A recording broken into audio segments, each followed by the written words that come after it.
Est-ce que la vie que vous vivez au quotidien, c'est-à-dire travailler, manger, vous divertir, faire face aux difficultés et vous inquiéter face aux perspectives de guerre avec la Russie, vous satisfait? Si cette vie-là vous satisfait, eh bien passez à une autre vidéo. Par contre, si cette vie-là ne vous satisfait pas, eh bien restez avec moi. Je vais vous parler aujourd'hui de comment améliorer la qualité de notre existence. On a différents instruments pour le faire. On peut améliorer notre vie corporellement, physiquement, notamment avec la médecine. On peut améliorer aussi notre vie psychologiquement pour avoir de meilleures pensées et de meilleures émotions. Et on peut aussi modifier notre vie d'un point de vue spirituel. Et c'est à cela que je vous invite en tant que lama du bouddhisme tibétain. Pour la plupart des personnes, l'existence est seulement corporelle. On a un corps physique et puis on va manger.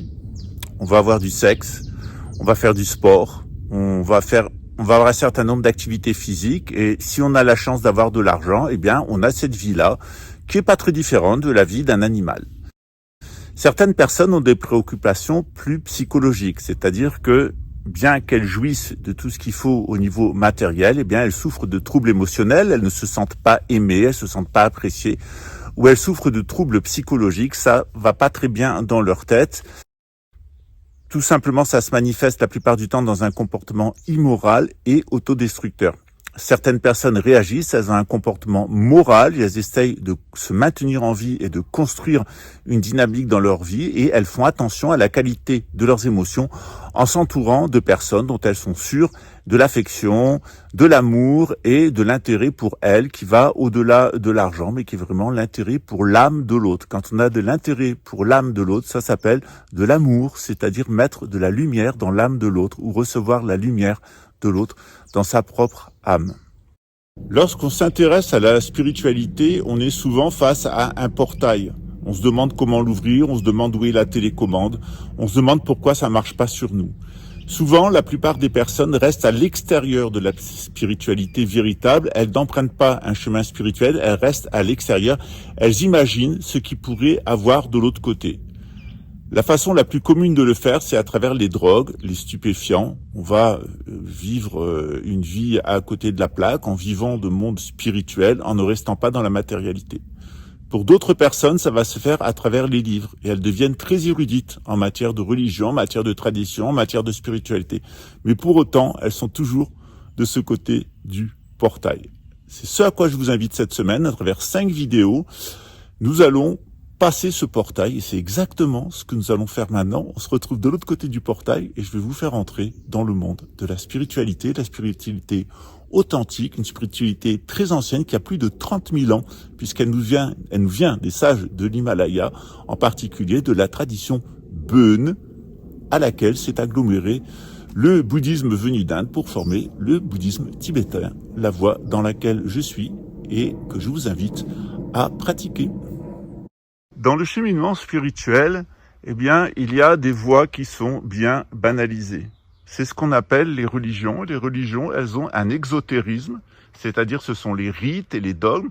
Et puis de l'autre côté, les religions, elles ont un ésotérisme. Et cet ésotérisme, eh bien, il est animé de symboles et de connaissances un petit peu particulières, notamment la musique, l'astrologie et les mathématiques. On peut évidemment pratiquer ces chemins ensemble. On peut rester dans l'exotérisme simple, ou on peut être seulement dans l'ésotérisme, mais la meilleure solution est d'avoir un pied de chaque côté pour continuer à cheminer. On peut aussi prendre la décision d'aller dans le décor. Hop, on peut décider de chercher par soi-même.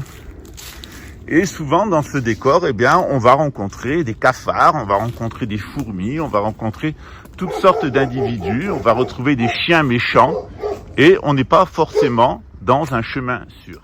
Depuis des siècles, en Occident, nous avons réduit notre existence à sa dimension uniquement matérielle. On nous dit qu'avoir une belle maison, avoir une belle voiture, c'est suffisant, ça va nous apporter le bonheur. Et puis si on a la chance d'avoir la bonne ou le bon partenaire, on va avoir du sexe, on va avoir des enfants et tout va bien se passer. On va atteindre paisiblement la retraite, où on aura tout le temps pour faire tous les loisirs qu'on n'a pas eu le temps de faire dans l'existence.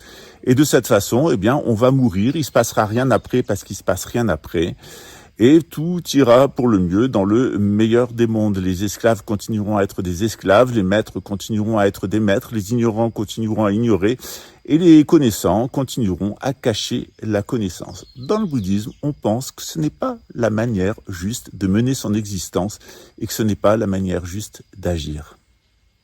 Selon l'enseignement du Bouddha, quand on a dépassé nos besoins alimentaires, élémentaires, corporels, quand on a dépassé nos besoins psychologiques de comprendre et nos besoins affectifs d'être aimé, eh bien, il va se passer en nous un système de floraison. Ce système de floraison, il est lié à des centres psychosubtils à l'intérieur de notre corps. Dans le taoïsme, on en compte 3, on en compte 5 dans le bouddhisme et 7 dans l'hindouisme. C'est ce qu'on appelle les chakras, ce qui veut dire les disques tournants, chantants, au cœur desquels, eh bien, agit notre système hormonal. Tout comme la nature a produit cette merveilleuse fleur, eh bien, nous pouvons nous-mêmes fleurir de la même façon et changer complètement notre état corporel. Bien sûr, on peut avoir une existence où notre activité subtile va se faire seulement, eh bien, au niveau des nerfs subtils, de ces fameux méridiens d'acupuncture ou ce qu'on appelle dans le bouddhisme et dans l'hindouisme les nadis, les tsa en tibétain. Quelquefois, ça se passe pas très bien, ils se dessèchent, on vieillit, ça se passe mal pour nous. Et on ne fleurit jamais, on reste un arbre végétatif qui n'a produit aucune fleur. Et puis, certaines personnes acceptent de fleurir. Elles décident de sortir de leur état végétatif, elles décident de sortir de leur torpeur et elles décident de fleurir. La spiritualité, c'est la même chose, c'est cette voie par laquelle nous sommes amenés à fleurir et à laisser fleurir en nous nos qualités spirituelles.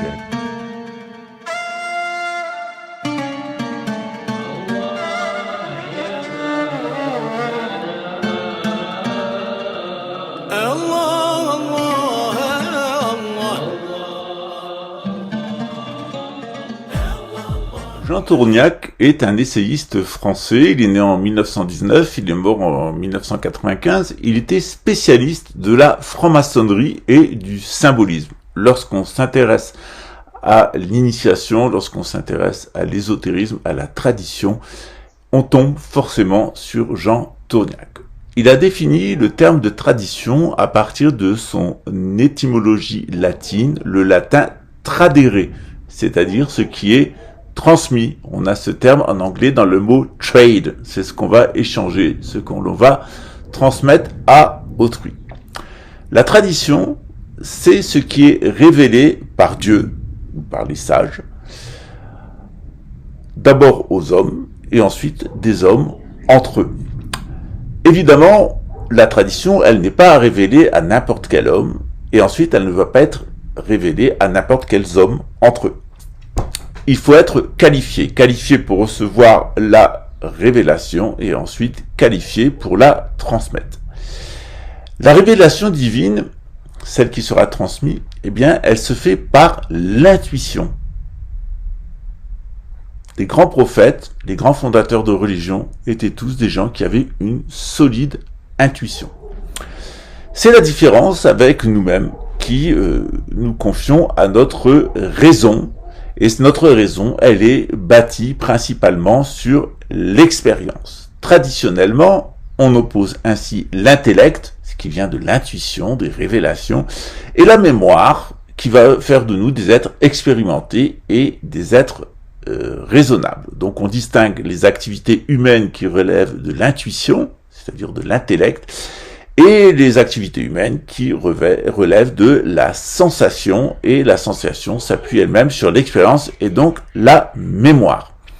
Cette distinction entre intellect et mémoire explique que toute tradition spirituelle comporte un ésotérisme qui est moteur d'intellectualité et un exotérisme dans lequel un certain nombre d'individus sont chargés de mémoriser la tradition et son histoire et la transmettre.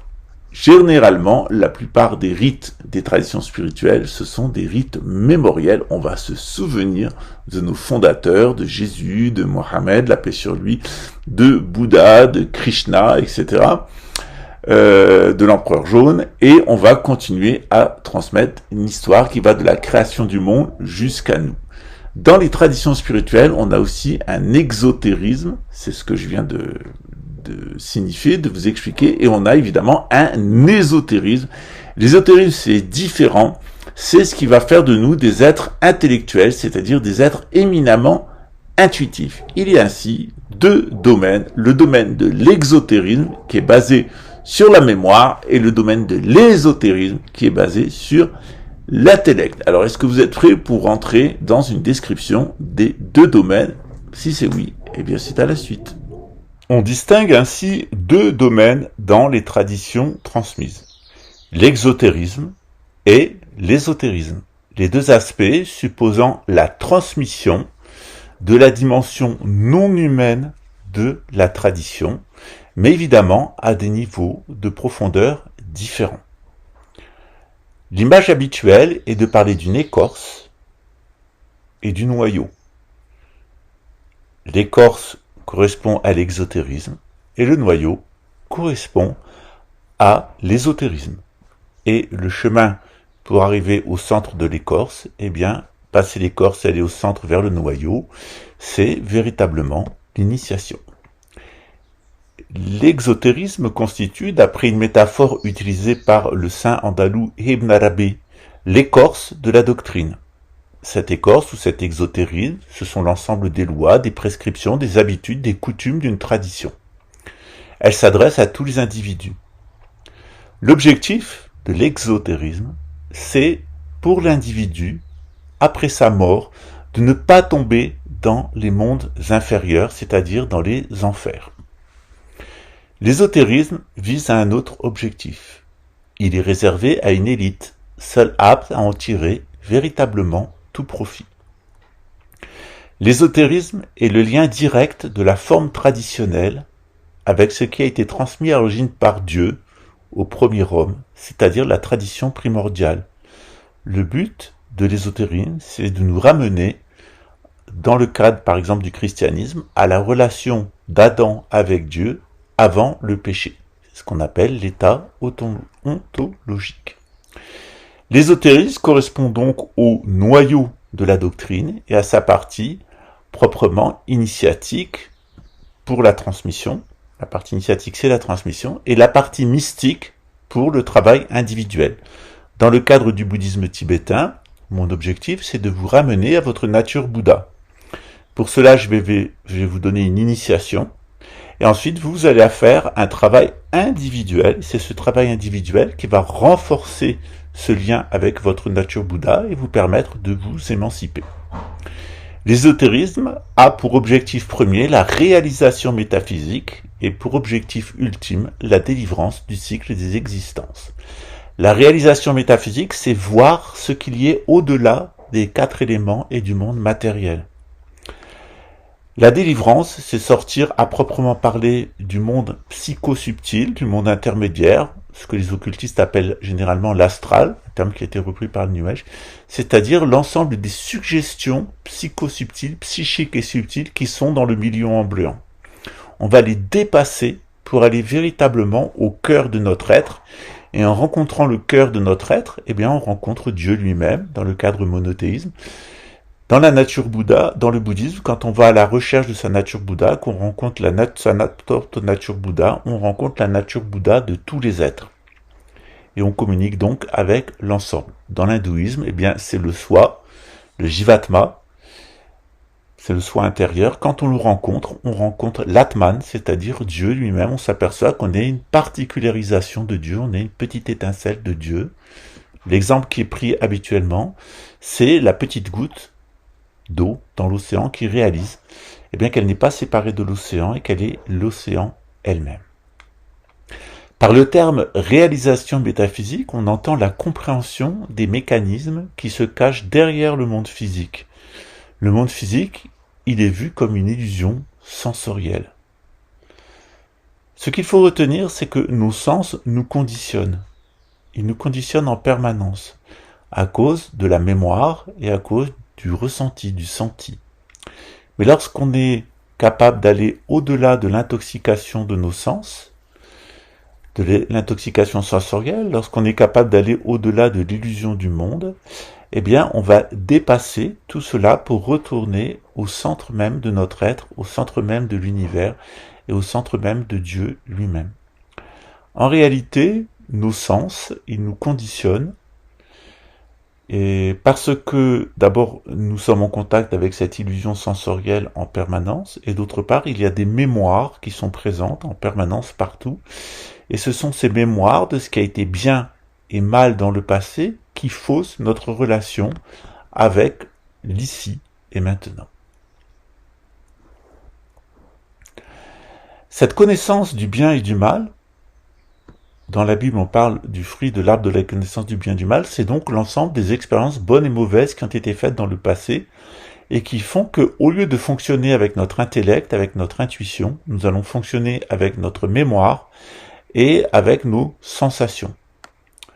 Cette connaissance mémorielle, sensationnelle, a été acquise par l'individu lui-même, par mes propres expériences, mes propres sensations, mais je peux aussi bénéficier des sensations et des expériences de ceux qui ont vécu avant moi. Et c'est là l'ennui dans la situation de la chute, c'est que nous sommes en contact avec la mémoire des individus, des êtres qui ont vécu avant nous, qui créent donc une illusion de réincarnation. Mais c'est juste une illusion, puisqu'en réalité, il s'agit de métempsychose. Traditionnellement, on distingue deux manières par lesquelles la mémoire et ses savoirs de bien et mal sont transmis à nous. La première, c'est le sang, c'est-à-dire l'hérédité psychique qui nous est transmise par la mère.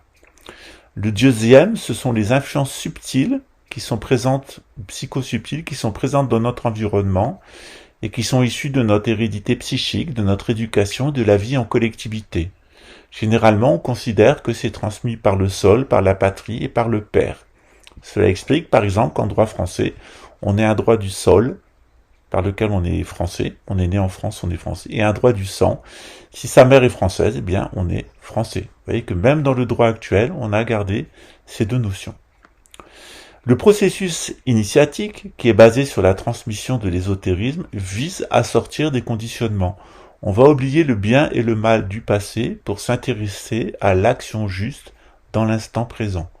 Quand on est exactement dans l'instant présent, on est à la bonne heure, mais quand on est soit projeté dans le futur, à cause de nos spéculations psychologiques, à cause de nos ratiocinations, ou quand on est trop attaché au passé, par exemple par notre mémoire, eh bien on n'est pas à la bonne heure, on est dans le malheur et donc on souffre. Le processus initiatique implique plutôt une action consciente pour retrouver en soi le principe ultime, c'est-à-dire le soi des hindous, la nature Bouddha des bouddhistes, l'Adam ontologique des monothéismes abrahamiques ou le Dao des taoïstes. Bien que les traditions spirituelles utilisent des expressions relatives à leur point de vue respectif, toutes les traditions visent à atteindre le même état de conformité de l'homme avec son essence première. Dans toutes les traditions, nous ne sommes pas faits pour vivre dans cette dimension, qui est une dimension émonctoire, une dimension de destruction. Nous sommes faits pour vivre dans une dimension où la conscience domine. Ce sont donc des mondes spirituels. La transmission de la tradition se fait par des rites qui sont soit exotériques, c'est par exemple les sacrements chrétiens, soit des rites ésotériques comme dans la franc-maçonnerie. Dans le dernier cas, celui de la franc-maçonnerie en Occident, on parle d'initiation. Le langage adapté aux transmissions spirituelles, c'est-à-dire les initiations et les rites ésotériques, vont au-delà des pensées, au-delà des émotions et au-delà de l'âme. Ils se réfèrent à ce qui est au-delà du visible, au-delà du physique, le métaphysique. Et pour y parvenir, eh bien, on va l'exprimer à travers un langage qui est le langage symbolique. L'ensemble des données du symbolisme est appelé la gnose. Cette dernière comprend des sciences majeures comme l'astrologie, la musique, les mathématiques, la géométrie, stéréométrie lorsqu'elle est dans l'espace, et la science des lettres, qui est la science la plus importante dans toutes les traditions spirituelles. Les autres sciences sont vues comme mineures, comme par exemple la biologie et la physique ou les sciences humaines. La gnose est plus une connaissance sagesse infuse de nature intellectuelle et intuitive qu'un savoir basée sur l'expérience et la mémoire. C'est pour cela que l'ésotérisme, le symbolisme et l'initiation ne s'obtiennent pas à l'université. Ils s'obtiennent parce que ce n'est pas un savoir académique. Ils s'obtiennent auprès d'un maître spirituel qui va nous transmettre un état spirituel par lequel nous allons percevoir la lumière de l'incréé. C'est ce qu'on appelle dans l'islam le dépôt, c'est-à-dire notre partie divine ou notre nature Bouddha dans le bouddhisme. Et ensuite, on va faire un cheminement pour nous débarrasser de notre être écorce pour arriver à notre être noyau, nous débarrasser de notre ego pour retrouver notre nature spirituelle parfaitement libre et parfaitement dans l'instant. Mais la transmission initiatique par l'enseignant spirituel ne se suffit pas à elle-même. L'initié doit encore réaliser effectivement ce qui lui a été transmis. C'est-à-dire que votre chair, ou votre lama, ou votre gourou, votre enseignant spirituel, ou votre maître initiateur, il va vous transmettre cette lumière, mais vous allez avoir un travail à faire. Le travail s'opère inconsciemment, au niveau psychosubtil, c'est un travail de purification, mais vous allez rencontrer des épreuves au niveau matériel. C'est-à-dire que non seulement vous allez apprendre à respecter la loi sociale révélée, mais aussi à en comprendre la portée, quitte parfois à s'éloigner de la loi et même à s'en soustraire lorsque cela est nécessaire.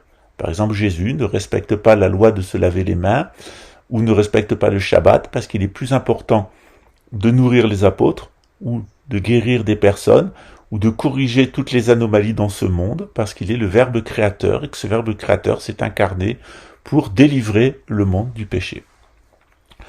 La problématique de ces grands maîtres spirituels comme Jésus, qui sont dans le supraléganisme, c'est-à-dire qui se sont complètement émancipés, y compris des lois naturelles, puisque Jésus marche sur l'eau, par exemple, eh bien, elle est au cœur de la condamnation de Jésus par les prêtres juifs, puisqu'on lui reproche d'avoir fait des miracles le jour du Shabbat. Mais elle est aussi au cœur de la sourate 18 du Coran, où l'imam Al-Qadir, un grand maître spirituel, eh bien, est confronté à Moïse. Moïse, lui, veut rester dans la moralité, mais son maître spirituel, Qadir, lui montre qu'il faut aller au-delà de la légalité. C'est-à-dire que, je vais prendre un exemple, dans l'islam, on a l'obligation de la zakat, c'est-à-dire de donner une partie de ses biens et une partie de ses revenus aux pauvres.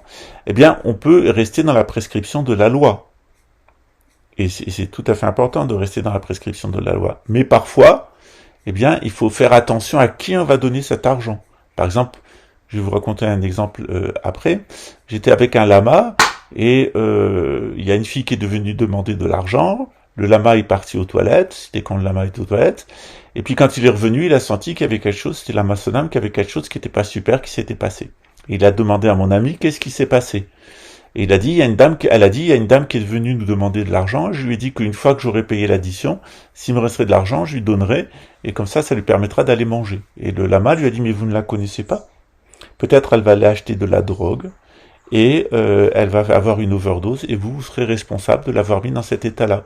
Tout ce que vous avez cherché à faire, c'est vous donner bonne conscience et vous débarrasser d'elle. C'est-à-dire que quand on fait la zakat, la charité, on doit la faire par les bons rouages aux bonnes personnes.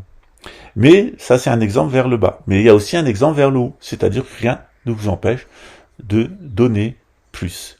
Dans toutes les traditions spirituelles, on a les prescriptions de la loi, mais on a aussi des prescriptions spirituelles qui vont quelquefois au-dessus des prescriptions de la loi ou quelquefois en dessous des prescriptions de la loi. Disons que de respecter la loi, ça nous permet d'avoir une certaine distance avec les autres et avec Dieu. Puis ensuite, lorsqu'on rentre véritablement dans le cœur de son être, on peut aller au cœur de Dieu en soi, on peut aller au cœur des êtres et faire ce qui est réellement utile.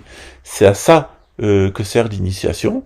Alors en tant qu'initié, vous allez avoir des épreuves, puis si un jour vous êtes initiateur, vous allez aussi avoir des épreuves, parce que initié et initiateur, moi j'étais un initié avant d'être un initieur, très souvent je redeviens un initié, eh bien on est confronté à la réalisation, c'est-à-dire qu'on est confronté au monde matériel, au monde psychosubtil, à ses limites, et on doit se confronter aux maîtres de ce monde et à ceux qui le servent. C'est pour cela que les formes traditionnelles, l'exotérisme et l'ésotérisme sont extrêmement importants, parce que nous sommes dans un monde qui ne nous appartient pas, auquel nous n'avons pas été destinés, et dans lequel nous allons rentrer en conflit avec les puissances qui le dirigent. Nous nous retrouvons pour une prochaine vidéo pour parler justement des différentes formes traditionnelles, notamment celle de l'initiation.